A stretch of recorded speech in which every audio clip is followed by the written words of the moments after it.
नमस्कार बंधुरा आमी सागरिका आमार चैनेले सकलके स्वागत। आशा करी आपनारा सकलेई भालो आछेन, आमिओ भालो आछि। आजও আপনাদের সামনে হাজির হয়ে গেছি সুস্বাস্থ্যকর একটা ট্যাংরা মাছের রেসিপি নিয়ে, যেটা তৈরি করা খুবই সহজ আর স্বাস্থ্যের জন্য কিন্তু খুবই উপকারী। এতে রয়েছে কোয়াশ, আলু, বেগুন দিয়ে পাতলা করে ট্যাংরা মাছের ঝোল। দেখুন এখানে 400 গ্রামের মতন আমি ট্যাংরা মাছ নিয়ে নিয়েছি, যেটাকে রাম ট্যাংরা কিংবা গোলসা ট্যাংরা বলে। ভালো করে কেটে ধুয়ে পরিষ্কার করে নিয়েছি। এই মাছগুলো কিন্তু নদীতেই হয় আর শরীরের জন্য কিন্তু খুবই উপকারী। মাছে কিন্তু আমি প্রথমে লবণ এবং হলুদ দিয়ে দিয়েছি, তারপরে হাতের মাধ্যমে ভালো করে মেখে আমি রেস্টে রেখে দেবো 5-7 মিনিটের জন্য। দেখুন এটা কিন্তু একদম গ্রাম বাংলার রান্না।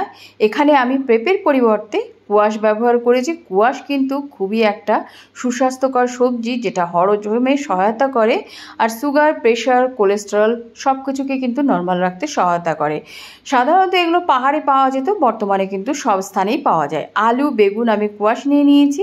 এবারে কিন্তু সবজিগুলো কেটে নিচ্ছি। মাছে লবণ হলুদ মাখিয়ে নিয়েছি। দেখুন মাছে লবণ হলুদ মাখানো হয়ে গেছে। কোয়াশটা জাস্ট পেঁপের মতনই এরকম লম্বা লম্বা করে কাটবেন।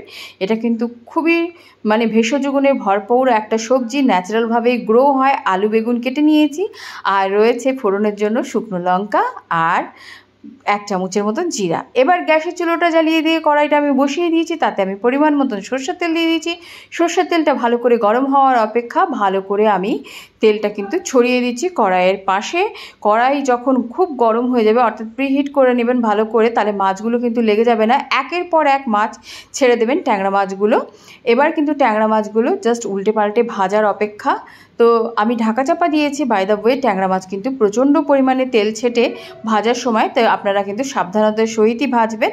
তো মাছগুলো দেখুন উল্টে নিয়েছি, এবং মাছগুলো কিন্তু গোটা অবস্থায় থাকতে হবে, তাহলে কিন্তু রেসিপি দেখতেও ভালো লাগবে, খেতেও ভালো লাগবে। তো এইভাবেই ভেজে নেবেন। সুন্দর করে ভাজা হয়ে গেছে, বেশ লাল লাল করে। মাছ কিন্তু আমি এবার তুলে নিয়েছি বন্ধুরা। দেখুন এই যে মাছ ভাজা আমার হয়ে গেছে। এবারে কিন্তু আমি জাস্ট ওই মাছ ভাজার তেলের মধ্যে ফোড়নটা দিয়ে দেবো। একদম সিম্পল একটা রেসিপি, অথচ কালারফুল না, কিন্তু স্বাস্থ্যগুণে ভরপুর। যা গরম পড়েছে, যা আমাদের নানা রকম চাপের জন্য বিভিন্ন রকম বাইরের খাবার খেতে হয়, তার জন্য কিন্তু এই রেসিপিটা একেবারে পারফেক্ট, যাতে আপনি সুস্বাস্থ্যবান থাকেন। তো ফোড়নে দিয়ে দিয়েছি গোটা জিরে এবং শুকনো লঙ্কা, আর কেটে রাখা সবজিগুলো অর্থাৎ আলু এবং কোয়াশটা দিয়ে দিয়েছি, কারণ এই সবজিগুলো একটু শক্ত টাইপের হয় আর মজতে একটু সময় লাগে।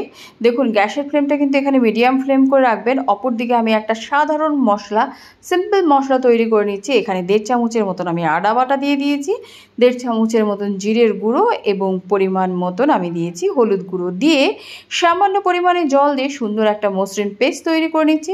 বন্ধুরা আমি শর্টকাট প্রসেস ইউজ করছি এখানটায়, আপনারা চাইলে পরে কিন্তু মশলাটা শিলপাটায়ও বেটে নিতে পারেন।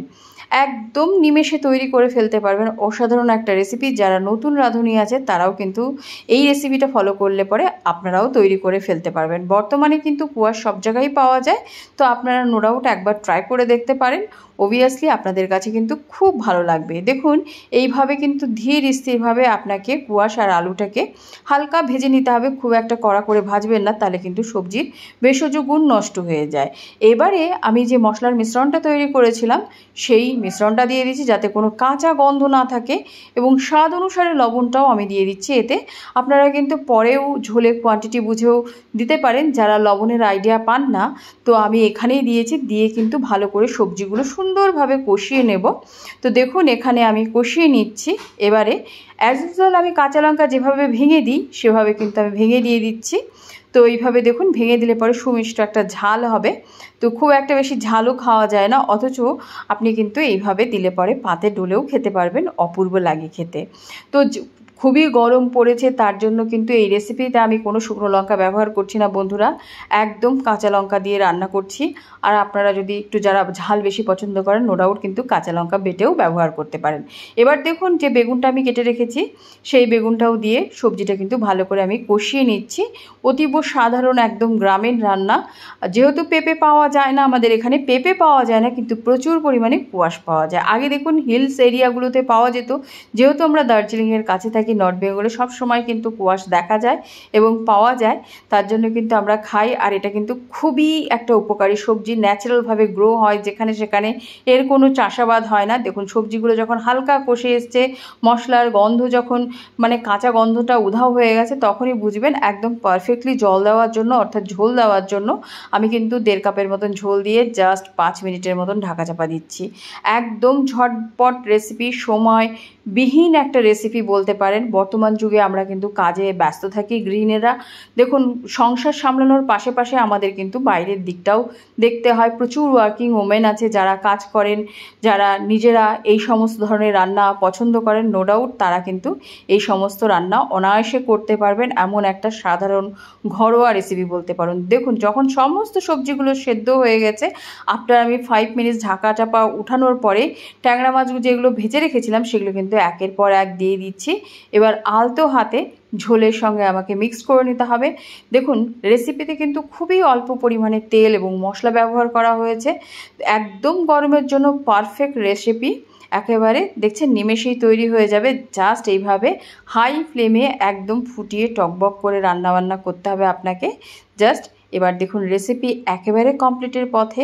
যারা আরও বেশি ঝাল খেতে পছন্দ করেন তারা কিন্তু কয়েকটা চিড়ে কাঁচা লঙ্কা দিতে পারেন। আমি কিন্তু এখানে গোটা দিয়েছি, খুব সুন্দর একটা কাঁচা লঙ্কার ফ্লেভার বেরোয়। তো এইভাবে এবারে কিন্তু আমি ভাজা জিরে করে রেখেছিলাম, সেটা জাস্ট শিলে পেষে রেখে দিই আর ভাজা জিরের গুঁড়োটা উপরে ছিটিয়ে দিয়েছি। এবারে দেখুন রেডি টু সার্ভ। আপনি একদম ভাতের সঙ্গে দারুণভাবে এই রেসিপিটা সার্ভ করতে পারেন এবং খেয়ে কিন্তু সকলেই তৃপ্তি পাবে। আসলে বলুন তো কি, আমরা বাঙালি, আমাদের একটু দুপুরে ভাতের সঙ্গে মাছের ঝোল না হলে হয় না। ব্যাপারটা যেন একটু কেমন লাগে, যতই আমরা ভাবি না কেন যে আমরা নিরামিষ খাবো কিন্তু বাঙালি তো সর্বদাই মাছে ভাতে। বাঙালির কাছে মাছ মানে একটা অন্যরকম ইমোশন গাইজ বলতে পারেন। বলুন রেসিপিটা কেমন হয়েছে, কমেন্টের মাধ্যমে জানাবেন। আপনাদের কমেন্ট করা মানে আমার সাহসিকতা জোগানো। আর ভিডিওটি যারা দেখছেন তাদের সকলকে অসংখ্য ধন্যবাদ। একবার অন্ততপক্ষে বাড়িতে ট্রাই করে দেখবেন, নো ডাউট ভালো লাগবে। আর শরীরও একদম চাঙ্গা, ফিট অ্যান্ড ফাইন থাকবে। তো আজ এই পর্যন্ত। যদি আমার চ্যানেলটিকে আপনাদের একটু ভালো লেগে থাকে, ভালোবেসে থাকেন, অতি অবশ্যই লাইক, শেয়ার, সাবস্ক্রাইব করে কিন্তু চ্যানেলের সাথে থাকবেন, পাশে থাকবেন। সকলে খুব ভালো থাকবেন। আজ এই পর্যন্ত, আবারও দেখা হচ্ছে। টাটা।